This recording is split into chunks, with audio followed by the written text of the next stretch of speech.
Welcome back to Slack Smack. My name is Sean Slack. It is so good to be back. Yeah, that all rhymed. That's how we roll here. I wanted to spend a few minutes here at the top of the show just to explain. I know we kind of been out of pocket the last few weeks. We've had a lot going on. First of all, sadly, the coronavirus has reared its ugly head. Here's a guy. My father-in-law was 71 years old. Okay, no health issues at all. Not even blood pressure. Went out one time in the entire 4 or 5 months this has been going on, to go to the bank in Campinas, which is a couple hours from here. Caught it, started getting a bad cough, went to the hospital, called my wife the day he was admitted. And that was the last time they ever spoke to him because they take your phone away. And he just progressively got worse. About 4 days after he was admitted, he got intubated, where they connect you to the breathing machine. And a week later on his birthday, passed away. It's tragic. Unbelievable, man, this coronavirus. Unbelievable. And then on top of this, we've had storms and hurricanes at our home base with my partners from Digital Motion AV, Matt Schultz, and of course, Emery McCharge. It's also high convention and event season for Digital Motion AV, so they've been slammed with business because they're high quality work. So they've been extremely busy, so that's kind of taken them away. And lastly, I can't divulge a lot of info yet, but I promise stay tuned. Tomorrow night, the WFLA has invited me on to their Instagram page to talk with my friends Lynx and Loopy on their show She Talks Live. My angels, they're amazing. Can't wait to see them. But we're going to unveil some amazing news about American football, some other project that I've been working on with a bunch of friends here in Brazil, as well as some other American football news, which I'm going to reveal tomorrow morning. So a lot of exciting stuff going on. That's why we've kind of been touch and go with the bases. It's going to be that way again for the next couple of months. So we'll always try to, stay to the same days, either a Tuesday or a Friday. But like today, we released our interview with Charlie Ward. Charlie, thanks again for coming on the show. It was amazing. The former Heisman winner, national champion, and New York Knick. We've posted that on our YouTube site as well, our channel. Make sure you go there and subscribe to the channel so you can keep getting updates, because we will have pre-recorded interviews and things of that nature as well.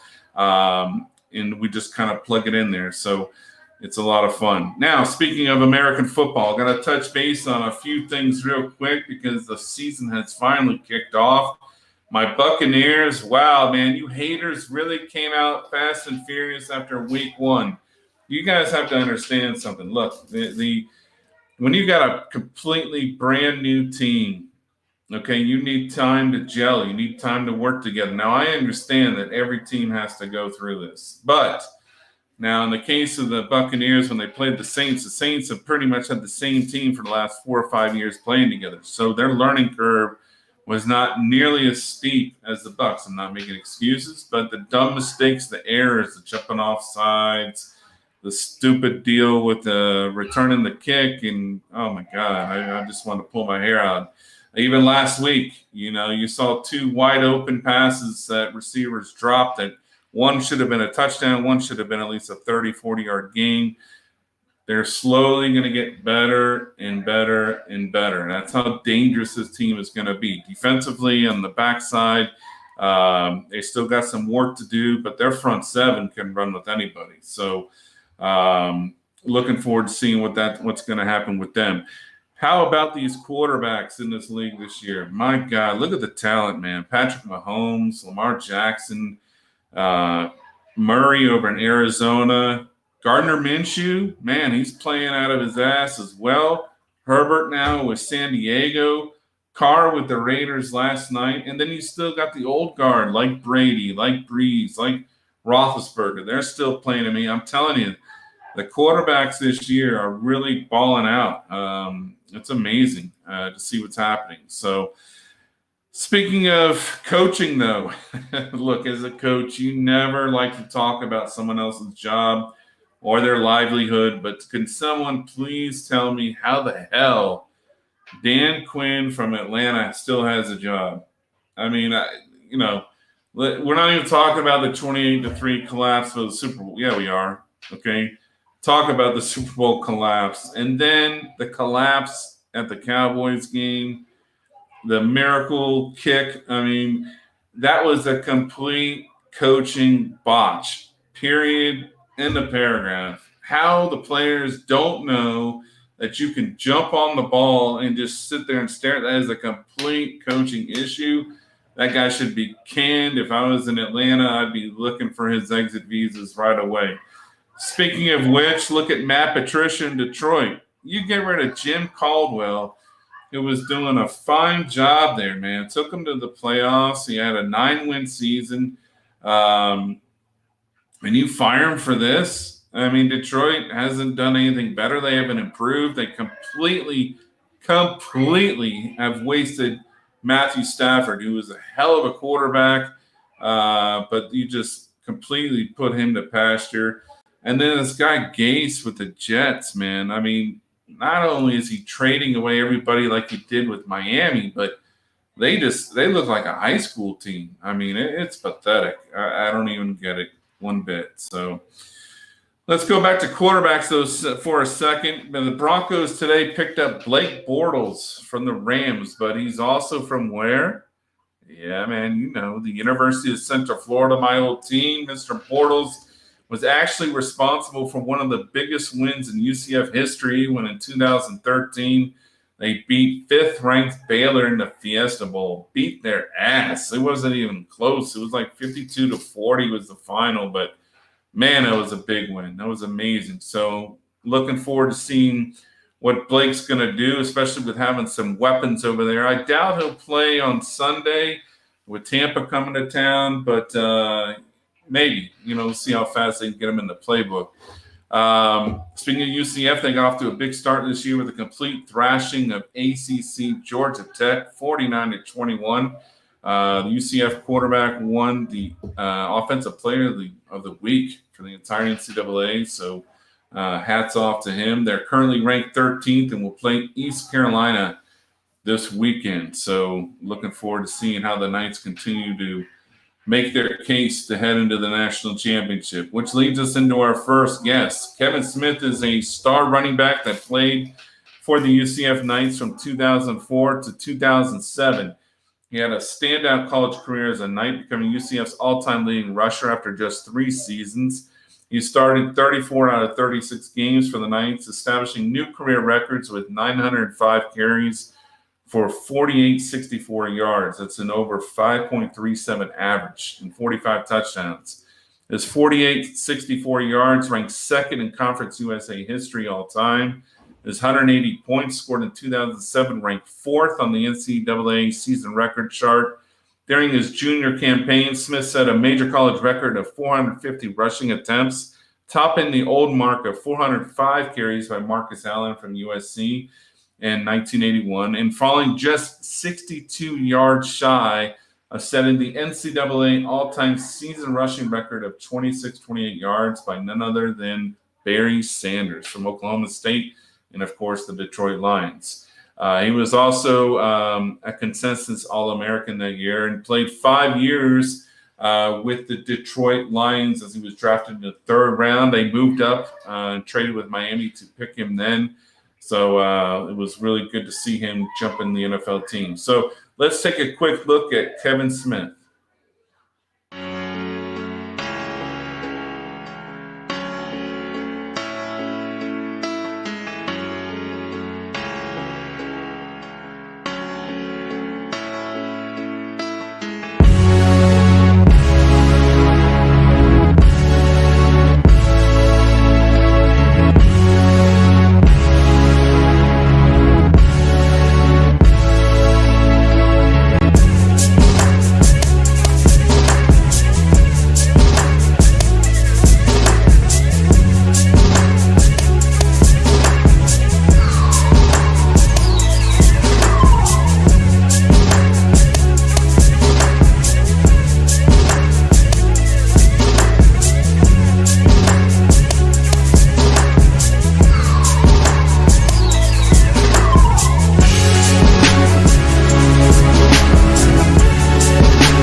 Well, you guys saw Kevin, first of all, as a fellow UCF Knight, man. I got to tell you, it's a big honor to have you on the show. Welcome, man. Thank you. Thanks for having me. I'm excited. Kevin, before we get into your amazing career in football, let's talk about your personal life real quick. Where are you from originally? Talk about your brothers and sisters, your family. Give us a little background on Kevin Smith. I'm originally from Miami, Florida. I was raised in a house of single mother. My mom, my dad, he lives in Miami too. Got one brother and a god brother I was raised with. So really two brothers. Now I'm a husband and got 6 kids, and I live in Oxford, Mississippi. So it's pretty much me in a nutshell. Miami boy in the South, and just enjoying life. Wow, 6 kids, boys, girls. 3 girls, 3 boys. Wow, there you go, man. Yeah, Congratulations. Wow. God bless. appreciate it. That's awesome. Work, like hard work. Yeah, man, I can imagine. I got one little terror over here that he's 2 years old, and man, one's enough. Let me Yeah. tell you. Wow. Now, when did you first get into playing football, and when did you know it was something that you wanted to do at a high level? I mean, I started football in 1994. Just it was my first year playing. I didn't know what I was doing. I think my first position was a D lineman, and I just fell in love with the game. I had some good coaches. It was tough back in the '90s, out of Miami to play, and that atmosphere was probably what shaped me to be who I am today. Just tough, gritty, um, and so I just fell in love with the game and played as long as I could. Now, speaking of Miami, there's some good football down there, man. Aquinas, St. Thomas Aquinas, you got Miami Southridge. Yeah, there's some good ballers down in Miami. Wow. uh, where did you end up? Where did you play high school ball? I played high school at Miami South Ridge, and Oh, okay.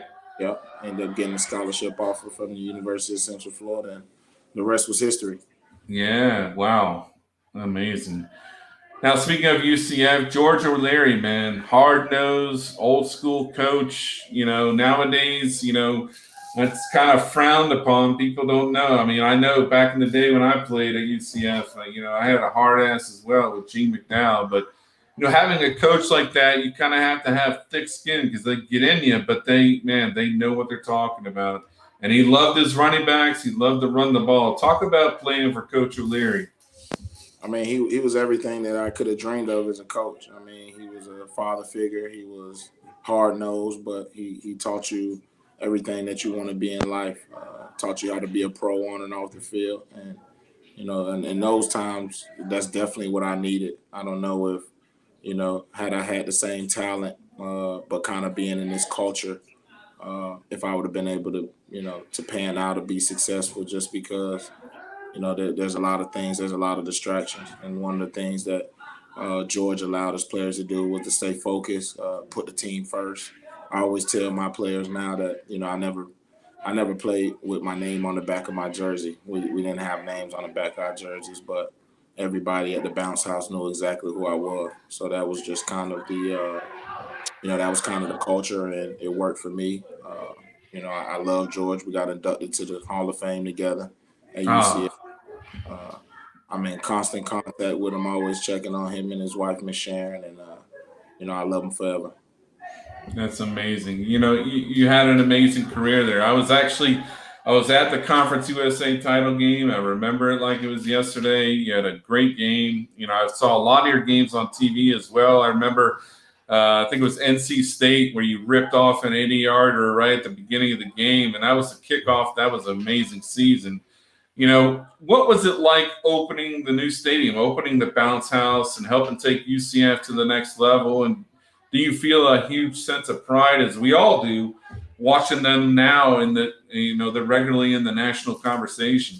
Absolutely. I mean, it was good. We played Texas. Wish we could have came away with the win. I think we lost by 3 in a very Yeah. in a very close game. But the experiences and the memories playing in that stadium, I'll never forget. To be with me for a lifetime, and I'm always pulling for UCF.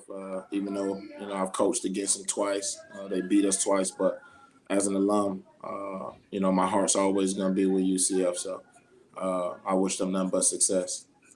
And speaking of which, what are some of your favorite memories playing there? Because I know you had a lot of them, between, winning the Conference USA title and some of the big yardage games you had. Jesus. I mean, but for you personally, what were some of your biggest favorite memories there? I would say probably winning the championship. It's hard to win championships at any level, and that's the only championship I've ever won in a team sport in my life was at UCF in 2007. So, uh, winning the memories with my teammates, the yards and stuff, that was cool. But that was always that that I attribute that to my coaches and my teammates. So, being able to be a part of that first championship at the school, and now there's many more. I think that sticks with me. So a proud moment. I have to ask you, you finished 62 yards shy of the all time rushing record for yards in a season. Do you ever look back and say, damn, man, I mean, 62 yards, that's amazing when you look back at that now. How was amazing? Can you look back and go, damn, I had over 2,600 yards in one season? Can you look back at that and just say, wow, how amazing was that? Yeah, it was fun. It was fun. Like I said, I had good teammates. Never really looked at the yardage. I don't know how many yards I ran for, but at that time it wasn't important. We were winning games. And to be honest with you, I probably could have broke the record and ran for more because there was a lot of games that I didn't play second half. So, Yeah. but if it was meant to be, it would have been. I'm just happy. What I was able to do and accomplish at that time for the university. So, good memories. Yeah, man. I mean, you were the bell cow. I mean, that team, they did a lot of good things, but I just remember you. There were a lot of times when you just kind of took over single handedly, and that'll be forever etched in UCF lore. That's for sure. Now, you got drafted by Detroit in the third round. You ended up playing 5 years there. Talk about your arrival in Detroit and what was your experience like playing there.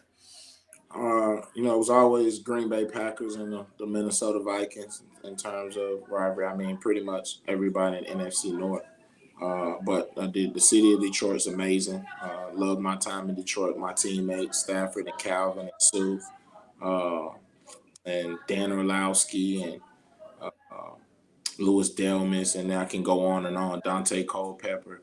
There's so many Yeah. I played with that, and Dominic Raiola. So there's so many guys, so many memories in the city of Detroit. I couldn't ask for a better franchise to play for. And, I'm excited to be able to play for the Lions. Yeah, talking about Calvin Johnson for a second. Now, here's a guy that was just an all world wide receiver. And kind of like Barry Sanders, he kind of just left the game at his peak. Now, Calvin, obviously, you played with him for a long time. Was that just his personality? He was just like, hey, man, I'm done, I'm out. Or do you think there was anything else that had to do with that? I think Calvin maximized his ability, and I thought he did what everybody would want to do in that point in their career is walk away on your earned terms with your health and your mental health. And so uh, I was glad to see him, do what he did, and I was happy to be able to play with him for 5 years. And I think he did it the right way, and I think he was just ready to be done. So he earned that right. Yeah, I remember watching that offense, man. You guys had a hell of a team, especially, between Stafford, you, Calvin. Jesus, it's amazing. I mean, I know other teams in the division were loaded as well, but still, I mean, it's a shame. I thought you guys would, who knows? The NFL is so difficult these days. People don't realize the margin of error is so small once you get to that level. So, and speaking of which, what was the biggest difference for you jumping from the college game to the NFL game? It's just the speed of the game. Football is football. The speed of the game is significantly faster. People are bigger, faster, stronger, but it's still football. That's why you have rookies. They're able to be productive as a rookie. I think it's all relative to the speed of the game and how fast people move. Now, once you got there, did you have anybody kind of take you under your wing, or who did you kind of bond with your first couple of years with Detroit? Really, I mean, I had Rudy Johnson in the room when I first got there, Avion Kason. But I mean, I kind of hung out with my classmates, Andre Fluid, uh, Cliff Averill, Oh yeah, yep, yeah. Gosner, the big tackle we drafted first round that year out of Boston. Uh, so I mean, we were a young team mixed with veterans. Dwight Smith, Larry Foote is someone that really took me under his wing, showed me the city. He's a linebacker coach, Wow. Yeah. but he's from Detroit. He showed me the city, kind of did his best to teach me how to be a pro. Mm. So it was a team effort. Now, just like with the UCM, what are some of your favorite memories from playing in the NFL? What are some things that you took away from that, and you look back, and you're like, man, that was a lot of fun. Just the experiences, the teammate running out of the tunnel is my favorite memory. My first game of my rookie year. I think we played the Atlanta Falcons, but just running that tunnel, realizing that I made it to the highest level, and just a memory with my teammates. You never, it was a good time. Yeah, yeah, I see. Now, after the NFL, you got into coaching, and you're currently the running backs coach at Ole Miss. Talk about what you're doing there now. Serving, just here to serve student athletes and share my experiences, coach them up, teach them how to be good fathers, good husbands, and give them everything I learned from the game and give back what the game gave to me. So it's my fourth year in coaching. I'm excited about it, and I can't wait till we hit the field. Yeah, I'm excited for you. Lane Kiffin is a hell of an offensive coach, man. I mean, he gets a bad rap sometimes for whatever reason, but the guy can flat out coach. He did a lot with Alabama. He did a lot down there in South Florida with FIU. And I'm anxious to see what he does in the SEC. I'm glad to see him back. Now, you guys open up with Florida. Is that this weekend? It is the 26th. Okay. Yeah, we're gonna have to catch that, man. Is that in Oxford or is it in Gainesville? It's in Oxford. Okay. Oh, well, good luck with that, man. We'll definitely be checking that out. That'll be great. How's your running back core there? What kind of team you guys got this year? We got a good group. We got a good group. We'll get to see. We'll be battle tested on Saturday. So obviously with coronavirus, no spring and all that stuff, but we've had more than enough time to prepare. We'll continue to use every single day we got, and we'll let them loose and we'll see what happens. Yes, sir. Yes, sir. Now, the WFLA, the Women's Professional League Association, begins play in 2021. It's going to be a full pad women's league with paid athletes, really good funding. There's a lot of ex NFL players, Plaxico Burris, Jeremy Mincy, Ja Rule, who's actually an owner up in New York. I mean, this league is really going to take off. What is your opinion on women's full pad football, and how do you think they're going to do? They're going to do great. I think they deserve an opportunity to play sports. There's plenty of women that are very good at sports. I mean, I think the WNBA has proven that women and men are a lot alike, in the physical physique. I'm excited. I didn't know anything about it until you told me, but I'll definitely be tuning in. I can't wait. Hopefully it inspires. Yeah. Yeah. A lot of people don't. They haven't made any official announcements or anything. I think they're kind of just laying under the radar right now with the COVID situation, and but behind the scenes, man, they got a lot going on. So it is going to be exciting. They're gonna really turn some heads. So it's gonna be nice to see. Now, I've had several former Knights on here. We talked a little bit about off the air as a former player. My brother played there as well as a quarterback. Do you stay in contact with a lot of your former teammates? And what is your opinion so far of the team this year? I mean, I'm always in contact. Brandon Marshall, Joe Barnett, Janelle Neal, and then guys that I see when I'm in town for a game. Love my former teammates. That's forever. Even if I don't talk to them as much, they know it's all love. I mean, UCF is a national brand, so I'm excited to see the growth. I'm excited to be a part of that, and like I said earlier, I'm rooting for them, and I expect them to continue to do big things. I think Coach Heupel, Coach Frost, I think they've taken that torch from Coach O'Leary and all the work he's put in the program and the coaches before O'Leary, and continue to take it to a new level. So good for UCF Nation. Yeah, it's amazing, to see the evolution. Like I said, when my brother and I both played, my brother was in the late 80s, I was in the early 90s. We were still practicing over on the other side of where the old Wayne Dench Center used to be. In fact, they used to have us run around the campus, and where the stadium is now used to be a forest. So we used to actually run through the forest, man.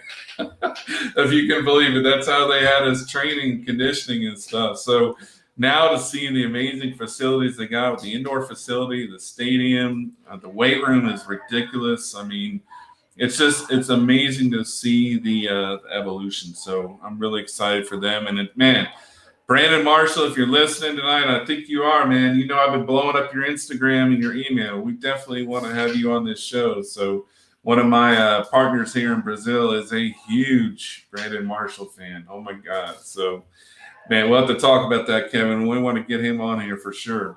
I got you. Hey, okay, so real quick, we're going to let you go. This is the Slack Attack rapid fire section. I'm going to hit you with a few questions real quick, and we'll get you out of here. So, favorite series on Netflix? Meat Eaters. Okay. Detroit Lions win a title, or the Orlando Magic win a title first? I know, right? Gordon still play for the Magic?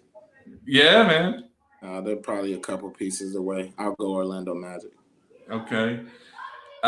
Favorite vacation spot never been to? Brazil. Hey, man, we'll talk on the air off that one too. I got you hooked up.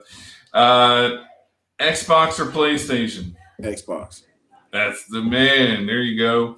And favorite football movie? Little Giants. That's the second one this week. Wow, that is a good movie. I've seen it as well. It's great.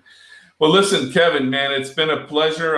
It's been an honor to have you on the show. I wish you the best of luck. I'll definitely be watching the games at Ole Miss, and wish you nothing but the best, and really appreciate you coming on, man.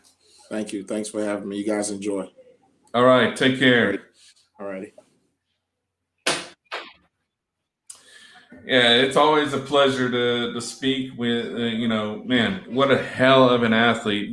These highlight films don't even do it justice. I mean, here's a running back that would literally take over an entire game when George O'Leary would seriously just throw out the paper book and the playbook and be like, look, just hand it to him and let him go. And he's right. He brought up a very interesting point about the record, because there were games that he would literally sit out the entire second half because, obviously you're not going to want to injure your horses, and he was the entire team. And the biggest thing about it, and people don't understand this as a running back, okay, when you're playing a team that has a good running back, your defense is going to be stacked up against it. I mean, these guys knew, okay, that he's going to get the ball. So he's going against 8 and 9-man box fronts and still tearing their ass a new one. I mean, I'm telling you, he was an absolute talent to watch. The combination of speed and the power was just unbelievable. So, again, I think he's going to do a hell of a job as a coach. Having the vision and the stuff that he did was just second to none. And it's a real pleasure just to watch the evolution of what's going on. I know I talk a lot about UCF because, as a fellow player there, you're proud of it, but it's just amazing because people don't realize UCF is so young. UCF has only been playing football 35, 40 years, guys. We played Georgia Tech the other day. Okay, that school's been around for 100+ years. In fact, Georgia Tech has never allowed that much offense except one other time against Notre Dame in its 100-year history.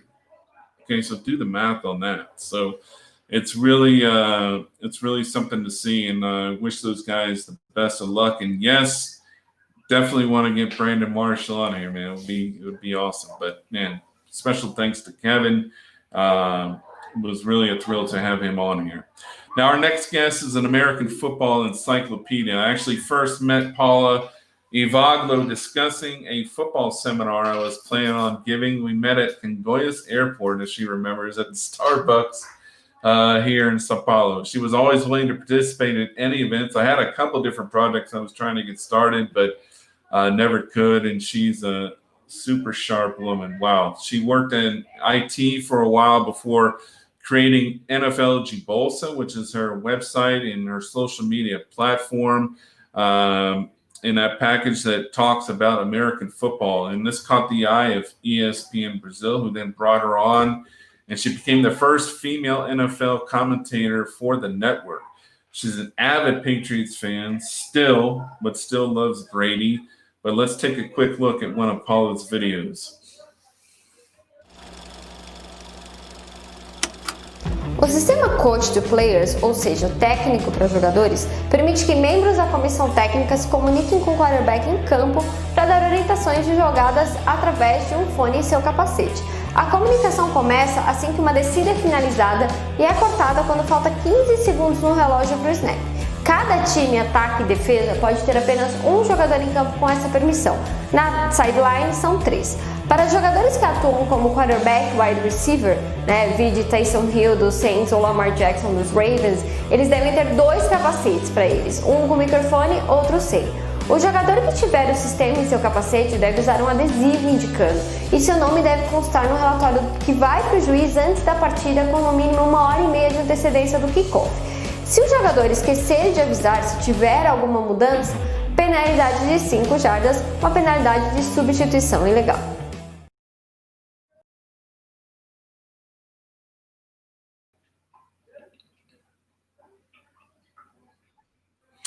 Okay, so that was one of Paula's videos from her site and social media platform, NFL Bolsa. Paula, I don't know if you remember, we got together, had Starbucks over in Congonhas Airport, but man, it's good to see you again. How you doing?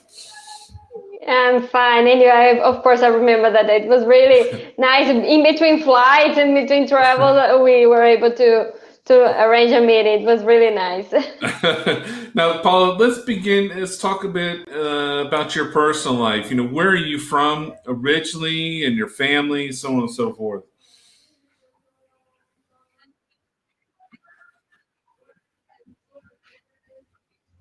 Here, I have one brother, kind of a small family. We have like some cousins, but it's not a big family. And I'm married. I got married last year, and I live with my husband and no children. Now, that's the Giants fan, correct? Yeah, that's a Giant fan. I picked, the right one, the Giants fan. Giants and Corinthians, because I'm Palmeirense. Oh, I support Palmeiras in soccer, and he's Corinthians. Yeah, so well, we're not get along in football. Yeah, well, at least he's got 2 wins on you though, 2 Super Bowls. That's all. That's his claim to fame. At least I got to give him a little credit there. Yeah, that's what he keeps reminding me every time. Now, sports is obviously an integral part of your life. When did you begin getting involved in sports, and did you play any as a kid growing up in school? No, actually, I've never played anything. I don't have skills for that. I'm kind of lazy person for sports and exercises in general. But I've always liked to watch football, soccer, basketball, any sports that were on TV, even Formula One. I've always watched it with my brother. So I've always been into this kind of stuff, watching in sports in general in TV. But never practice. No, I can't. I've tried to practice football once with Spartans team here in Brazil, and I just sucked at it. It was terrible. That's amazing, though. Seriously, I mean, the majority of the people that you talk to that get involved and have the passion that you do played it at some point in their life, and that's kind of where they get it. So it's really interesting that you didn't catch the bug that way. You just caught it from watching it, and that's okay too. I mean, for me, it's interesting. I it's amazing. I've never seen that before. So, but it's hilarious because look, we all have things that we can do, we can't do. Like for instance, me playing soccer is not going to happen. I've got two left feet, so that would never happen. So, but that's interesting. Now moving on to your professional career, tell us about what you did before getting so involved with the sport of American football. What were you doing? You mentioned IT. What was that all about? Yeah, I've worked in IT. I'm graduated in IT. I've worked in for 12 years, almost like as a system engineer. Mhm. So I used to design like backup solutions, high availability, security, and stuff. So I've worked like for 12 years, and I've never thought about working with anything related to sports, but it suddenly it happened, but this is my entire career was focused on IT. Wow, I would love to sit back. Actually, I wouldn't because I wouldn't understand the word you're saying. But I bet you and our guy Matt Schultz, our producer of the show with Digital Emotion AV, could sit back and have a cup of coffee and just talk, megabytes and whatever. I'm Yeah. curious because Yeah. me and Emery, we'll sit back and just watch you guys because I have no idea what in the hell some of you guys are talking about. It's unbelievable. It's really Yeah. Yeah, it's really different from what I do right now. I started doing a lot of courses for journalism, broadcaster, some journalists for sports and stuff like that. I did after when I started going to this new business, but my entire career was focused on IT. But it's nice learning different things. I think that's what I've always did my entire life, always trying to learn different things. sure, it's a challenge and it makes things interesting. I can't stay with one thing, Yeah, the entire time either. So no, me neither. now Yeah. Brazil is the king of soccer. We all know that. And American football down here is growing every year. And yet, when you started creating your website, the NFL Bolsa, it was still kind of considered taboo because that was a while ago. Now, what led you to be so passionate about American football and for you to start that up? Well, I started watching American football in 2007. And I think that the thing I like the most about football is the strategy behind it. Mhm. All the things that a quarterback has to think, or all the team has to think before doing a play. Before a play. So this is what I like the most, and all the physicality also. So this is I think the two biggest things that got my attention on American football. And when I started, I remember I started watching 2007, and I didn't know any girl that was watching football, even guys. I didn't know almost anyone that liked football by that time in Brazil. But I had my career, so I didn't have time to focus on that. So I remember when I started the website, my focus was to find those girls that they used to say that love football, that was 40% of the audience. And I said, let me find these girls, let bring them together, to talk about football and to have a place to talk about football. So I think this is what I thought at the moment, and how I decided to do the website. Yeah, it was a fantastic idea. In fact, people maybe not realize, but Brazil now is the third largest television market in the world for watching Yeah. football, just behind the United States and Mexico. So, I mean, you definitely struck when the iron was hot. And, some of the things that you kind of talk about that a little bit, because you do a lot of instructional videos like the one we just showed, and basically just give it to them in plain speak. In other words, you make it easy for them to understand, hey, this is what onside is, this is what holding is, this is what clipping is. So talk a little bit about what you do there with your site. Yeah, I missed that. When I started watching football, it was difficult to find information about it. Here, especially in Portuguese, I only found information in English by the time. Mm-hmm. So I thought that I felt that Brazil was missing this kind of thing, you know, this kind of material. So I decided to do something like easy to people to understand, because we have the language barrier for American football, because a lot of terms are in English and people don't understand. It's not easy to explain that. Yeah. So I decided to do so people can relate, you know, to be easier for them to relate with football and start enjoying. Because I always say that if you don't like football, it's because you don't understand it. You don't get the rules. You know, once you know the rules, once you know how it works, you're gonna love it. That's for sure. So this is my intention about the website, with the website. So doing these instructional videos on the website, I have a lot of explanation about the rules, about the dictionary of football, and all the information related, all the news related to football nowadays. So if a player got injured, I used to put on my website, and all the news related, you know. So Sure. to keep everyone informed and instructed about football, so they can learn and love even more. Yeah, it's such a good thing, and I got to tell you from experience, you know, as a coach here, it is hard because you know I speak pretty good Portuguese. Come on, I'm at least 85-90%, you know, but even as a Yeah. coach, it's hard to teach the players, even in if you're using Portuguese, it just doesn't come out the same.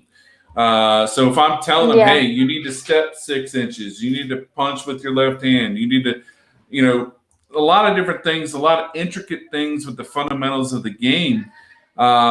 Sometimes it is difficult with the language barrier. And then, of course, too, when during a game, when I'm pissed off and I just want to let loose, you know, I remember a game a couple of years ago, one of the teams I was coaching here. I mean, I'll never forget it. I had a team up in Minas, and we had the entire team in the corner. We were losing 16-0 at the half.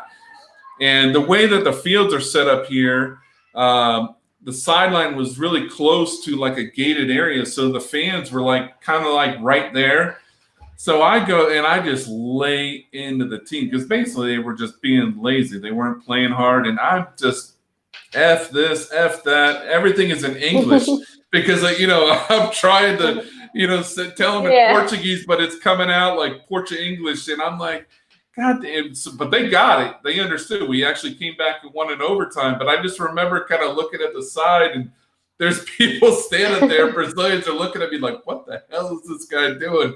And even the players, I could see their eyes were kind of like glazing over, like, yeah, coach, we get it. You're pissed off, but we have no idea what the hell you're saying. So, I mean, but it is. But I can tell that you're pissed off. Yeah, we get it. We got to do something. So, but, you know, that's one of the challenges, but still, it's a lot of fun. Now, you look, women's sports in Brazil and in South America in general do not get a lot of publicity, even with soccer. You know, Marta, easily the best player in history, plays for the Brazilian national team, but even now during the World Cup and the Olympics, the attention she received paled in comparison to the men's team. However, recently the Brazilian sports governing body said they will start paying women the same rate as the men, beginning with the next Olympics. So can you talk about that as a woman and as a, you know, a former broadcaster as well, just how momentous this decision is?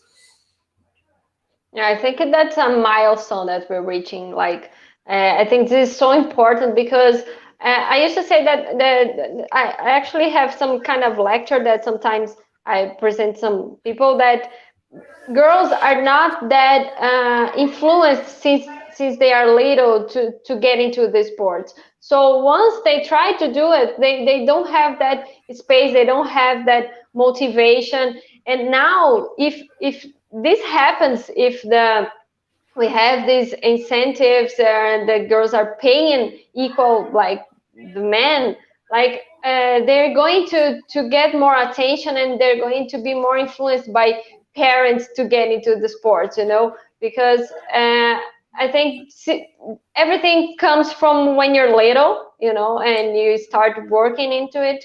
And I think, like I said, it's a milestone that we're reaching, because girls play hard, like hard as guys. So there's no reason why this have to be different, you know. Mhm. So I think this is the most important point that we're getting right now, and I hope this gets for every sport in it keeps growing, you know, because it's really important that we have this equity in sports, and it will make a real change in the future. Yeah, I'm with you 100%. In fact, I reposted it on my Instagram talking about how big this thing is because look, South America in general, okay, no offense to people here, but it's chauvinistic as hell down here. I mean, it's always a Yeah. male dominated type of society down here. And then Brazil, of all places, where the soccer team Hmm. is, basically worshipped like gods. And they're like, wait a minute.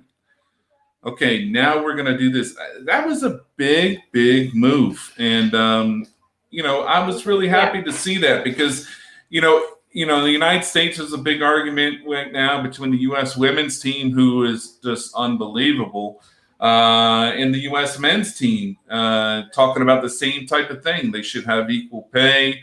Look, Hmm. I understand the economics of it, but when you put it Yeah. together, like you were saying, look, everybody's got to be paid the same, in my opinion, especially on that level, because it doesn't matter the amount of fans. It doesn't matter. The fans will come if, like you said, if you give them the incentive and you start from the beginning, then everything else falls into line. So I think that's a really big Yeah. deal. Now, the Yeah, how WF, you said, I know the economic about it, you know, that doesn't sell the same, but it has to start at some point to yeah. make things different, you know. Well, you can't argue that point because you don't know. They haven't been given Yeah. that option yet. People don't know. Like for instance, the Yeah. 1999 World Yeah. Cup, I was there. I watched full Yeah. stadiums in the United States Hmm. for the Women's World Cup that they were selling out Yeah. Giant Stadium, the Rose Bowl, all these people to watch women play soccer. So that argument doesn't hold water, man. I think if you give them the opportunity, pay them the same way, treat them the same way, then it's like the Hmm. movie Field of Dreams. You build it and they're going to come. So, Yeah. Sure. Sure. and it's along those lines, we segue. It's a great segue, actually. The WFLA, the Women's Professional League Association, is going to begin playing in the USA in 2021. Now, there's over 20 athletes so far from Brazil have been chosen to play there. What is your opinion on women's American football, full pad that is, here in Brazil as well? And what do you think their chances of success are? Yeah, I think they are. There's a lot of to grow the American football. It's not just for women, but for men also here in Brazil. I think we're kind of lack some kind of organization, incentives again. Like there's not much funding, you know, for the football.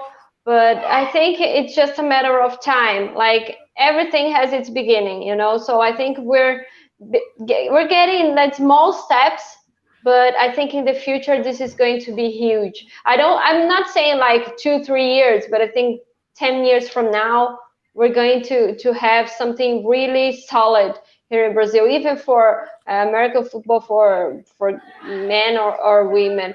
And it's so nice to see how many women are interested in football right now. Like there's a lot of teams that use the pads and everything, and it just show that the sports is for everyone, you know. So this is really really amazing to see how it's growing in Brazil. Yeah, the WFLA is well funded. They're paying their players. They're the first league to do that. Has several ex NFL Hmm. players and celebs that are involved because, but they're also, like I said, they're going to have several Brazilian women playing, but they're also going to have, they got women from all over the place. I mean, they got people from Australia, England, Portugal, that are going to be playing in Yeah. this league. So I think globally, it's just going to have a huge impact. And that being said, Yeah.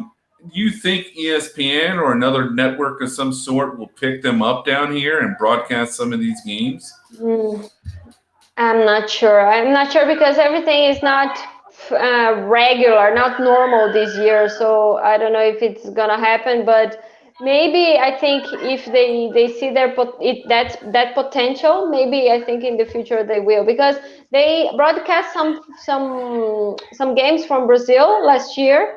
I don't remember the name, the tournament, but they broadcast it. So I'm Yeah. pretty sure that ESPN is open to these new options, new tournaments that we're having. That's not really pro, because people want that more. So I think maybe in the near future they're going to do it. Yeah, I mean, look, let's be honest. I mean, they freaking show golf and tennis, and no offense to those players, but give me a break. I mean, if you're going to show that, give me a. I Yeah. mean, really, golf in Brazil? I can't even tell Totally you. agree. Now, let's I get. totally agree, but it's a pro thing. Nah, I get it, but I think, as I said, people are starting to want more of these, so I Yeah. think they're going to do something different for next year's.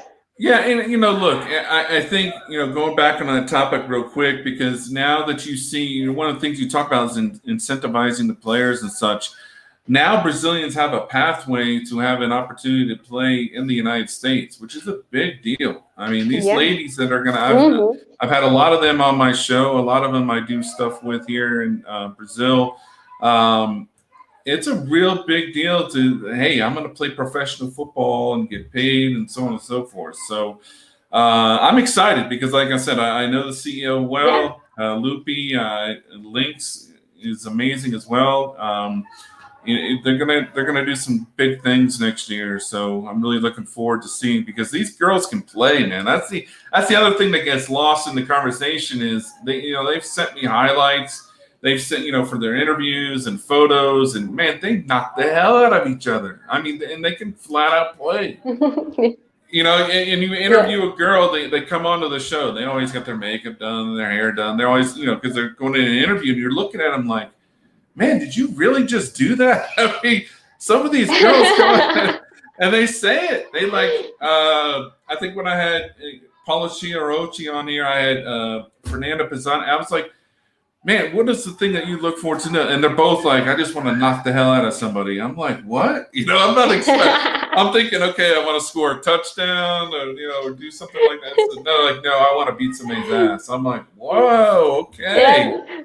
So, but I remember when I trained with the Spartan girls, as I said, the training was awful. Like I couldn't do like anything, trying to turn the truck.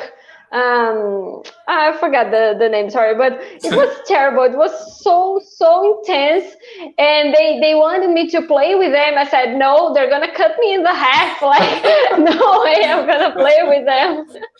Well, I bet that night you went home and your body, you were just like, man, I just want to take a warm bath. Just leave me alone.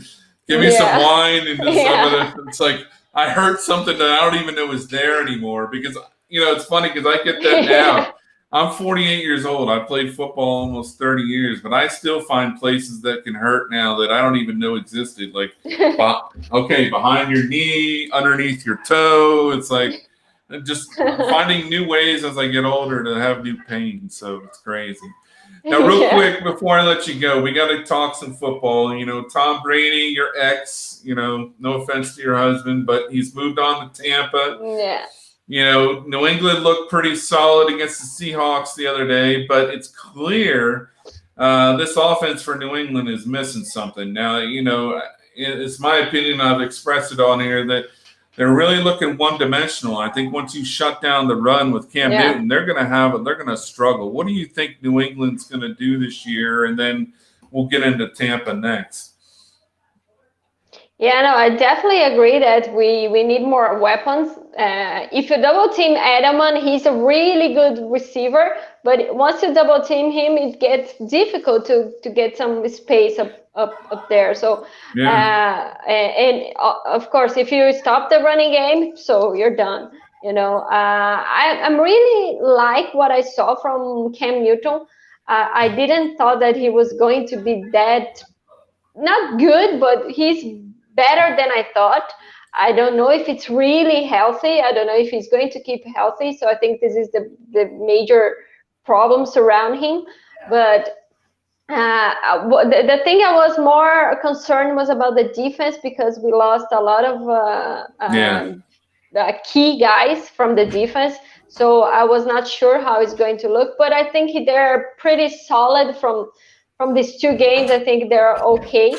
But I think the most problem is the weapons on the air game, like, because the passing game, because Yeah. Brady had this trouble last year and we're still struggling with it, you know. So this is, I think, the main concern for the team right now. Yeah, they really don't have anyone to take the top off, you know, and it'd be interesting to see if they would entertain bringing in a Des Bryant, bringing in maybe an Antonio Bryant as an example, just to, I mean, I know he's had his past, but, you know, a guy like that with the speed like that, and it's just sitting there, they got to do something. And if they don't, you know, I heard Odell Beckham was not happy. You know, I'm sure they got 8 million draft picks they could trade, but if they don't bring somebody else in, it's going to be a long year, because Edelman had a hell of a game, but he's not getting any younger either. Let's face it. So now on the flip side, like you talked about with Tampa looked good. I mean, but they're a work in progress. I mean, again, not having the not having the preseason games, not having the training, the whole 9 yards. It's really, sorry. It's my son just jumped in here, but don't worry. But you see that I think people need to understand. Give them a few more weeks for them to gel. But you could see signs of it last week. It's starting to develop. But you know, what's your take on Brady so far? I think Brady is Brady, and he's going to be great everywhere, you know. So like you said, they didn't have a preseason. They're getting used to this offense.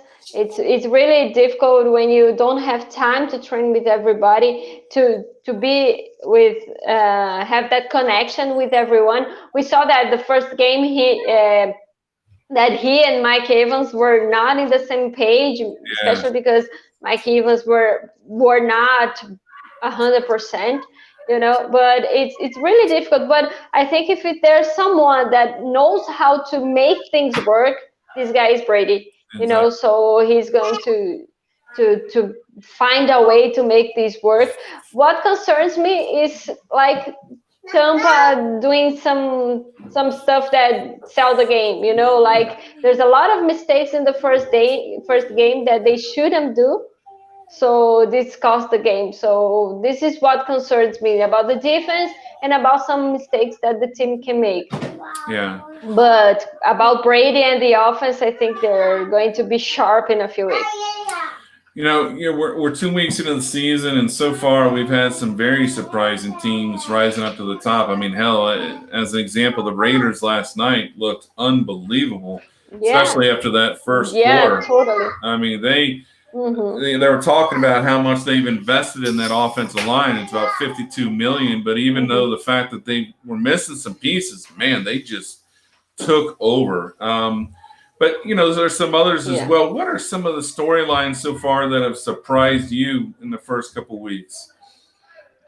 I'm enjoying watching Kyler Murray and this offense from Arizona now that he has DeAndre Hopkins, Larry Fitzgerald, and all these options. I think, and he's good. He's small, he's fast, and he can do it whatever he wants with the legs. He can throw. I think he has a great potential. So I'm really enjoying seeing the Arizona Cardinals. Minshew, I'm really surprised what Minshew is doing, but I don't know about his consistency. I'm concerned about his consistency, because last year he had a great start, but then everything kind of fell apart. But I don't know about his consistency, but I'm enjoying what I'm seeing right now. And I think I was not expecting too much about the Patriots with Cam Newton and all these missing pieces from defense. But I'm enjoying right now what I'm seeing. I know that we have Bill Belichick, and this is the most important piece on the Patriots side. But I really was not expecting too much from this season. But I think maybe we can get some wild card round or something. I think. I don't know, Well, but I think these three ones is getting my attention. yeah, I think with the East, it's such a weak division. I mean, Miami is obviously not going to do anything, and I'm very surprised. Miami should be putting two in now. I don't know what they're waiting for. Mhm. Tomorrow night, Yeah. obviously, that'll be an interesting game to watch. Minshew and Fitzpatrick go at it, but let's be honest, Miami's not going Yeah. anywhere this year, and they need to No. They got to give Tua the snaps and let him go to work and start learning the game. But Kyler Murray, like you said, has taken the next step. I mean, the learning curve from year one to year two, you usually see this in quarterbacks, but I've been thoroughly impressed because I'll be honest, I was one of the naysayers that said, man, this guy's too small. He's going to get hit, and that's going to be it. But he is really blossomed in this offense, and it's scary because Hopkins, holy crap! I mean, Yeah. look how Houston is now without him. I mean, they have no weapons. It's unbelievable. So it's exciting. Yeah. God, I could talk football with you all day. So I mean, yeah, me too. So, lastly, what's next, for Paula? Now, we talked a little bit off the air. I know Corona has kind of messed some things up, but what's your next step? Your social media is doing very well. What's on the horizon for you? I think my focus always is trying to make the football grow in Brazil. So this is what I'm going to focus, even on the website or in ESPN or wherever I am. My focus is growing football here in Brazil, because I think once we get this, everything gets easier for maybe having some game here or have some incentives for people who play football here. So I think this is the main goal that now I'm into that. I think this is the most important, that everyone gets growing here. Well, I'm going to give you a shameless plug. Tomorrow night at 7 o'clock on WFLA's Instagram, make sure you tune in. They're interviewing me, and we have a big announcement coming, and it all surrounds American football here in Brazil. So if you guys are tuning in, get a chance to check that out. It's a WFLA Instagram. It'll be live at 7 o'clock on their She Talks live show. We got some big news from Brazil tomorrow night, so it'll be interesting to see. Awesome. But we're gonna. I'm curious about it. We're gonna end real quick with the rapid fire segment. We'll get you out of here. So, cups of coffee per day. None. I don't drink coffee. Are you sure you're Brazilian, man? I can't. Yes. Man, I will die without Brazilian coffee. If I don't have at least two, there's no way. No. Maybe I drink 2 cups of milk every day. Only milk. Okay. I don't drink coffee. Now, favorite football movie ever? I think Invincible. Invincible and We Are Marshall. We Are Marshall. That was a good flick too. True story. Invincible is too. I love Friday Night Lights. It's not a movie; it's a series. But I love Friday Night Lights also. The show. It was actually based on a book, though. That was a true story. The Friday Night Lights actually came out when I was in high school. I have the book. Yeah, I have the book. Yeah. That was amazing. Yeah. Favorite food after 2 a.m.? Burger. Burger, nice. Burger. Favorite vacation spot in Brazil? I love Bento Gonçalves with all that wine, those wineries. I think this is the best place in the world. Oh, hold in on Brazil. a second. Where? I don't even know. Where is that? I don't know where that is. Bento Gonçalves, close to Porto Alegre. Oh, okay. So down south. Down south, yeah. There's a lot of wineries there, really good wine. It's awesome. I love there. Oh, we're going to have to talk about that. I've been looking for somewhere to go. So that's interesting. Go there. That's the best place. And favorite position in football? As I said, I love this strategy about the football. So I think quarterback, I love that he has to think about everything in 1 second to make everything work, So I really love the quarterback position. It's interesting you say that. My brother was a quarterback. That's why I learned so much, about the game growing up. And then my coach actually at UCF, my offensive coordinator was the backup quarterback to Terry Bradshaw. So, and he was one of the first, Mike Kruzak that put out one of the first. That's when the spread was just coming out in the late '80s, early '90s, and man, some of these guys like John Gruden, as an example, I know him. I know his brother Jay, and some of the verbiage, some of the things that these guys, I try to make my offenses easier here, but the verbiage that these guys use, we talk about another language for IT. I mean, just for one play, it is unbelievable how intricate and how much those quarterbacks have to learn. It really is. Yeah. It really is something. So there's a video of Drew Brees on the pocket, on the huddle, and calling a play. It's insane. Like, it's a series of codes. Like, I said, what the hell he's saying? Like, it's insane. Or especially if they're doing check with me, or they're doing no huddle and they're calling two plays at the same time.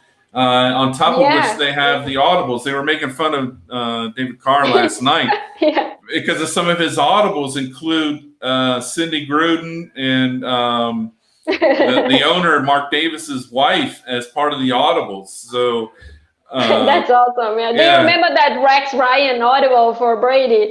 Yeah, exactly. Against the Bills. Exactly. That's right. Yeah. Rex Ryan. Everyone, what the hell?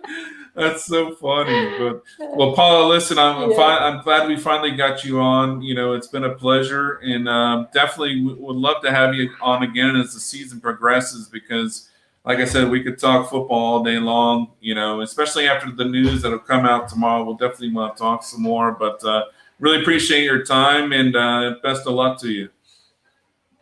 Thank you. Thank you so much for the invitation. It's my pleasure being part of the show. Thank you so much, and all the success for you guys. Thanks so much. Take care.